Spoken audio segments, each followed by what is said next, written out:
Reflections.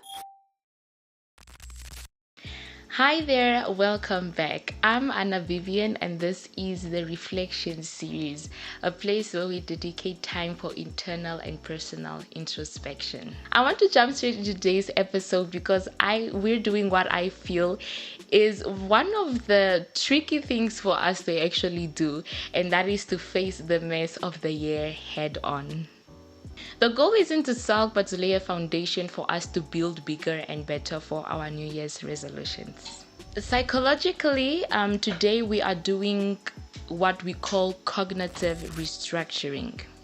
So, negative events often leave us with negative thought patterns, and we tend to say things like, I cannot do this, I'm a failure, I can't accomplish this more often. Our task today is to identify those painful events so we can challenge those unhelpful thoughts and we can start building and moving forward to the stepping stones. So at this point, I want you to get your reflection journals ready. But before that, I want you to take time and pray.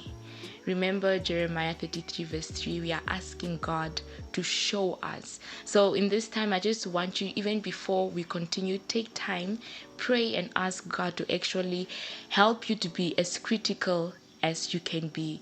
At this time, we are going to go before God naked and say, Lord, I want you to show me those negative things that I often try pushing under the rug that I do not want to face head on. And after that, we are going to look at the three main ideas for today. Now, in your journals, I want you to firstly write down what the hardest lesson that you learned in 2025 was.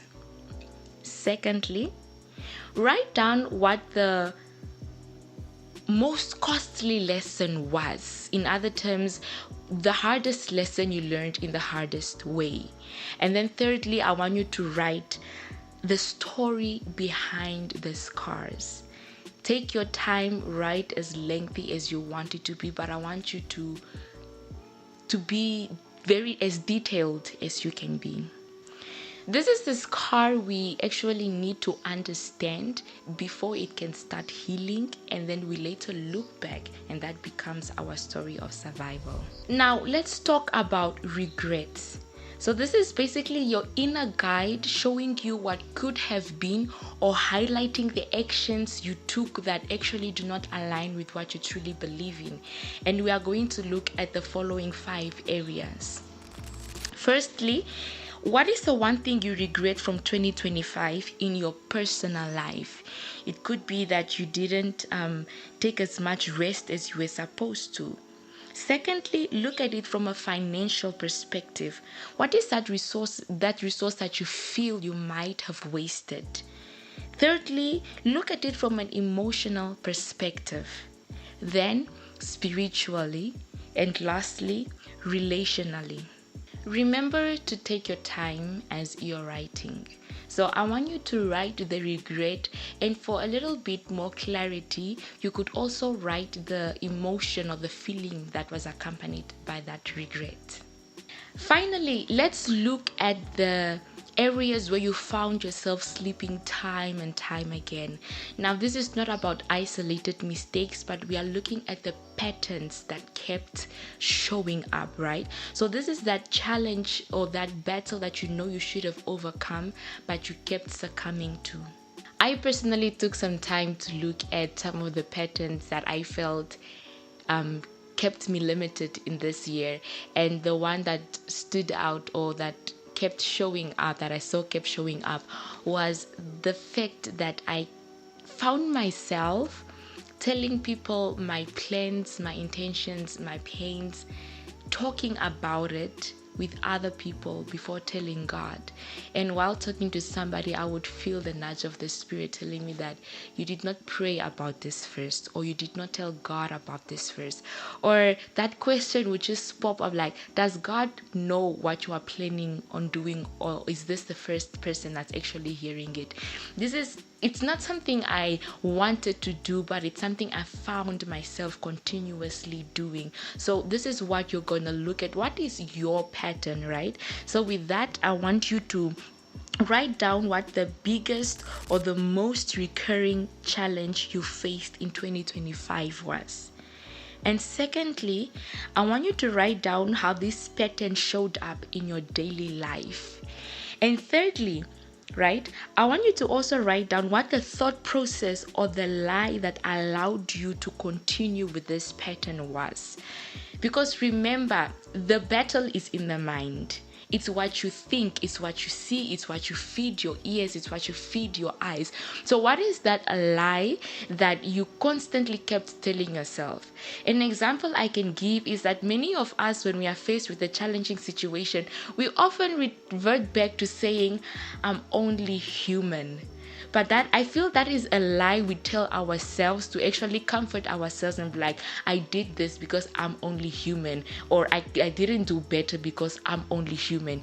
Take time, okay? Take time. You are literally sitting with a mirror in front of you, and take time to really think, what is that lie I constantly kept telling myself that allowed me to remain in that pattern? Alright, now that we have our scars, regrets, and patterns written down, before us we have that thing that we asked God to reveal to us, right? So now we're going to move from reflection to reconstruction. I want you to go back to every point that you have written down, and I want you to write this for me. If you were given another chance, if you are given another opportunity to redo 2025 again, what is that one thing that you would do differently?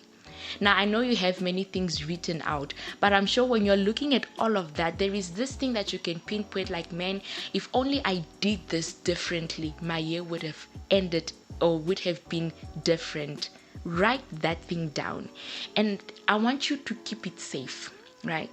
Because that is one thing you're gonna constantly be looking at as we go on. Don't overthink it, okay? This one action is your anchor point for change. Think, look, and be like, if there is one thing I could do differently, what would that thing be? With that being said, we have successfully completed the first part of our reflections, which I feel is the hardest part because we often like playing the victim. Now I know things can happen, right? But it's not every time that we actually sit back and look and see what did I do to contribute to the situation. But I want to congratulate you for actually allowing God to truly show you the things that you did not get right or the things that kept you in the same cycle. In our next session, we are going to look at the other side of the coin, where we are going to look at our wins and our successes. In the meantime, I would implore you to engage down in the comments, share some of the patterns. You might feel it was something personal, but somebody else might have gone through the same thing.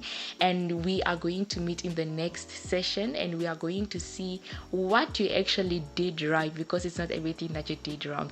Until then, happy reflecting, stay safe. Remember, God loves you and God is leading and guiding you through this journey. Bye.